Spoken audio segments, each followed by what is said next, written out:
ಏನೇನು ಇನ್ಶೂರೆನ್ಸ್ ಗೊತ್ತಿಲ್ಲ ನಿಮಗೆ? ವಾಹನಗಳಿಗೆ ಗೊತ್ತಿರುತ್ತೆ, ಹೆಲ್ತ್ ಗೊತ್ತಿರುತ್ತೆ, ಮನೆಗೆ ಗೊತ್ತಿರುತ್ತೆ. ನಾವು ಅಂಗವಿಕತೆ ಉಂಟಾದಲ್ಲಿ ಅಂಥವರ ಕುಟುಂಬಕ್ಕೆ ಆರ್ಥಿಕ ಸಹಾಯ ನೀಡುವುದು. ಯಾರಿಗೆ ಎಷ್ಟೆಷ್ಟು ಕೊಡ್ತಾರೆ ಅನ್ನೋದು ಹೇಳ್ತೀನಿ. ಸಾವು ಉಂಟಾದಾಗ 1 ಲಕ್ಷದವರೆಗೂ ಫ್ರೀ ಉಚಿತವಾಗಿ ಕೊಡ್ತಾರೆ. 2 ಕೈಗಳು ಕಾಲುಗಳು ಕಳೆದುಕೊಂಡಾಗ 50,000 ಕೊಡ್ತಾರೆ. ಅದೇ ಕಣ್ಣುಗಳ ಕಳೆದುಕೊಂಡಾಗ 50,000 ಕೊಡ್ತಾರೆ. 1 ಕೈ ಅಥವಾ ಕಾಲನ್ನು ಕಳೆದುಕೊಂಡಾಗ 30,000 ಕೊಡ್ತಾರೆ.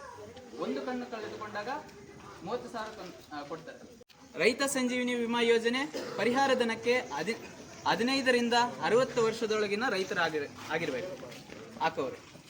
ಅಪಘಾತ ಸಂಭವಿಸಿದ 100 ದಿನಗಳ ಒಳಗಾಗಿ ಸೂಕ್ತ ದಾಖಲೆಗಳು, ಸಾವು ಅಥವಾ ಅಂಗವಿಕಲತೆ ಉಂಟಾದ ವ್ಯಕ್ತಿಯು ವಾಸವಾಗಿರುವ ಇವಾಗ ಕ್ಯಾನ್ಸಲ್ ಆಗಿ ಒಬ್ಬರಿಗೆ ಮಾಡಿಸ್ತಾ ಇದ್ದಾರೆ.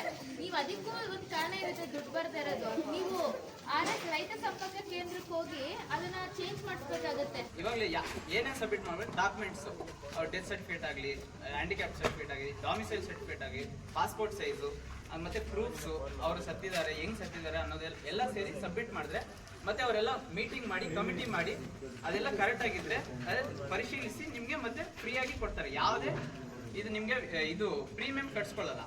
ಅಂದ್ರೆ ನೀವು ಅರ್ಹತೆ ಏನಿರ್ಬೇಕಂದ್ರೆ ಈ ತಾಲೂಕಿನವರಾಗಿರ್ಬೇಕು, ಈ ತಾಲೂಕು APMC ಕೊಡ್ಬೇಕು, ಈ ತಾಲೂಕಿನವರು. ಮತ್ತೆ ನೀವು ಮಾರಾಟಕ್ಕೆ ಹೋಗ್ತೀರಾ, ಆದರೆ APMC ವ್ಯಾಪ್ತಿಯಲ್ಲಿ ಏನಾದರೂ ನಿಮ್ಗೆ ಅಪಘಾತ ಸಂಭವಿಸುತ್ತೆ, ಆ ಟೈಮಲ್ಲಿ ಇಷ್ಟು ಮೊತ್ತವನ್ನು ನಿಮಗೆಲ್ಲ ಕೊಡ್ತಾರೆ. ಇದರಲ್ಲಿ ಈ ಯೋಜನೆಯನ್ನು ಎಲ್ಲರೂ ಬೇರೆಯವ್ರಿಗೆ ತಿಳಿಸಿ ಇದನ್ನು ಉಪಯೋಗ ಮಾಡ್ಕೊಳ್ಳಿ ಅಂತ ನಾನು ಮನವಿ ಮಾಡ್ತೀನಿ. ಇದರಲ್ಲಿ ಏನಾದರೂ ಪ್ರಶ್ನೆಗಳಿದ್ರೆ